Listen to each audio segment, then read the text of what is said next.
Hello everybody, welcome to my X-Files, yes. So, of course, we will of course get the locomotive to start with, which of course is the return of a modern super locomotive, the Class 70 diesel. Originally, of course, they were made in America, just like the Class 66 and the Class 59 before it. But it's the most modern, because the brief history says here of how the super locomotive came to light. So press pause and have a little read, and when you're ready, press play. Now, so of course the locomotive is of course from the newer group, the Class 70-8s. Don't know why they decided to do that when they only did 70001 to 020, I think it was. But yeah, it is of course odd how they actually skipped a lot of dash numbers to -8. And it would have been good if they actually brought out more for maybe GB Railfreight, because at one point GB Railfreight was thinking of having some for its intermodal container trains. So it's interesting that that didn't come to light. So of course this has two things to it.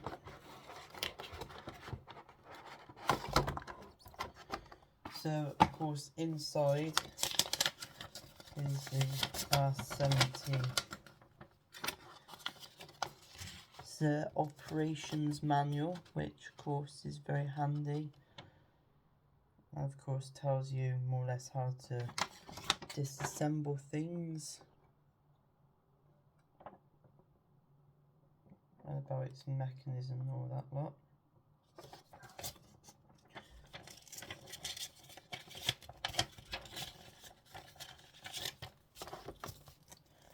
And it also comes with a product maintenance and care manual as well.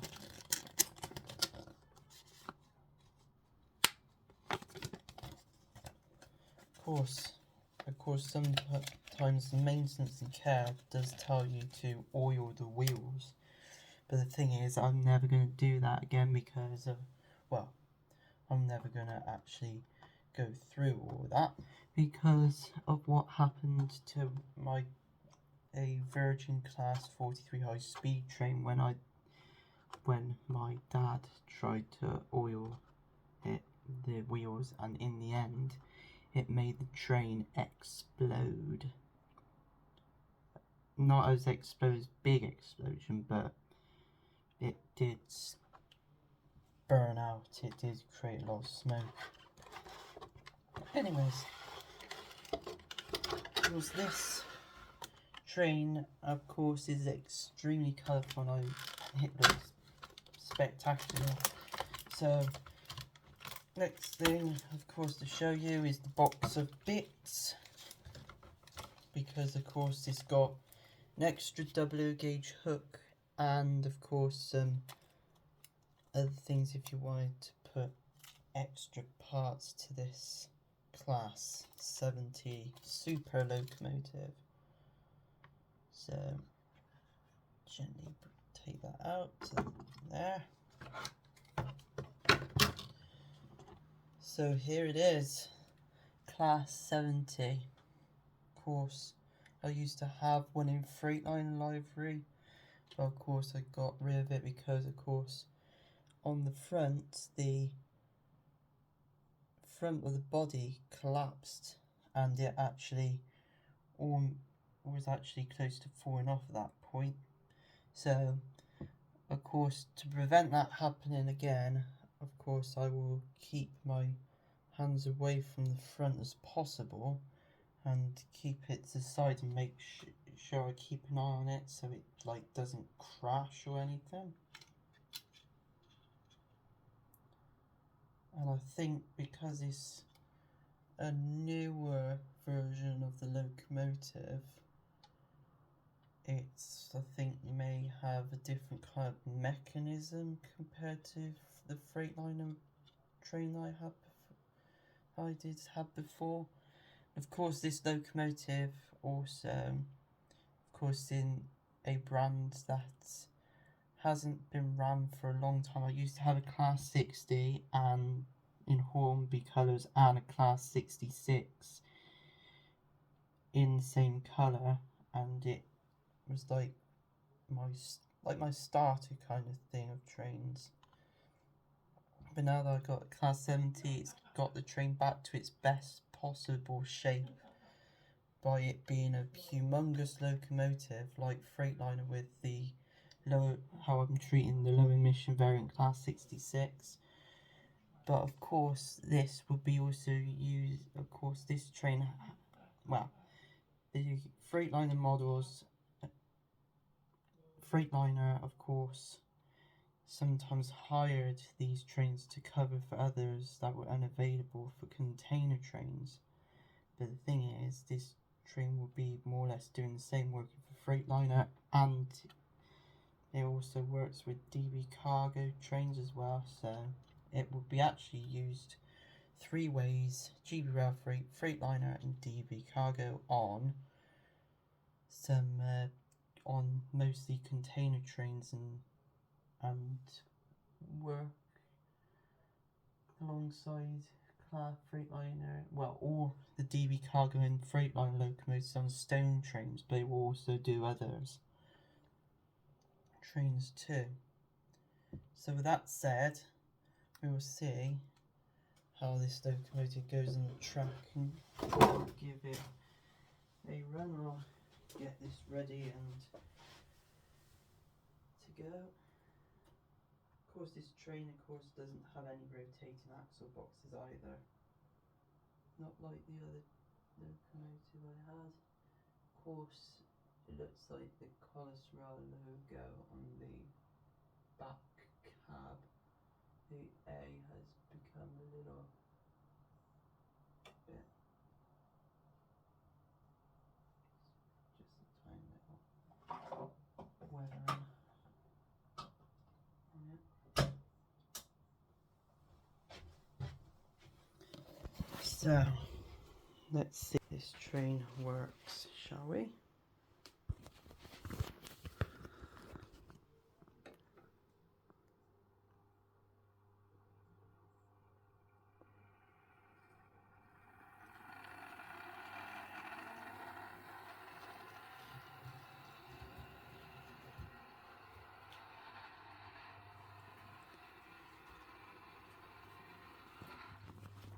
Oh, it's already had its first problem, I think.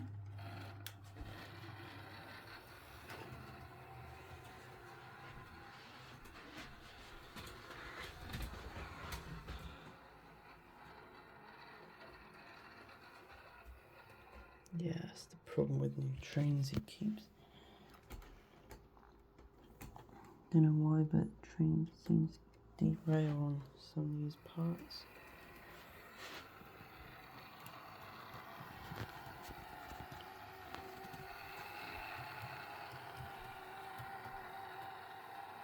Sounds more or less the same as my old one.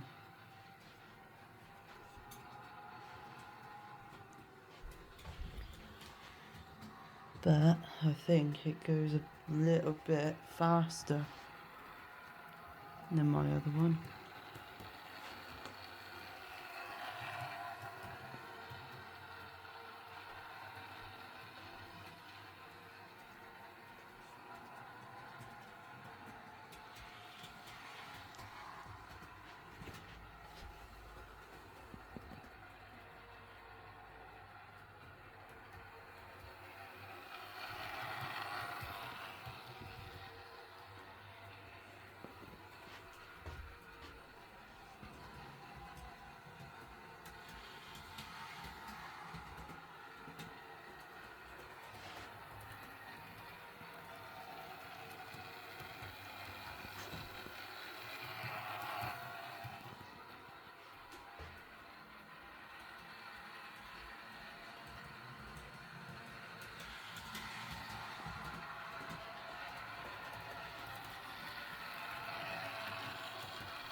course, the train, of course, is a 21 pin DCC.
So yeah, definitely a good move in this one.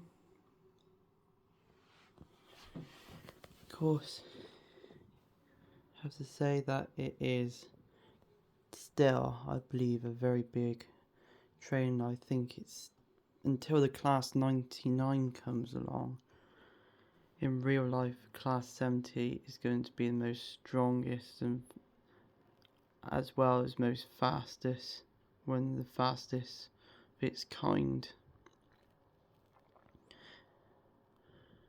Well, unless you're the class 60, of course, trying to compete. But the thing is they both have high tractive efforts, but this one can run 15 miles an hour faster, and of course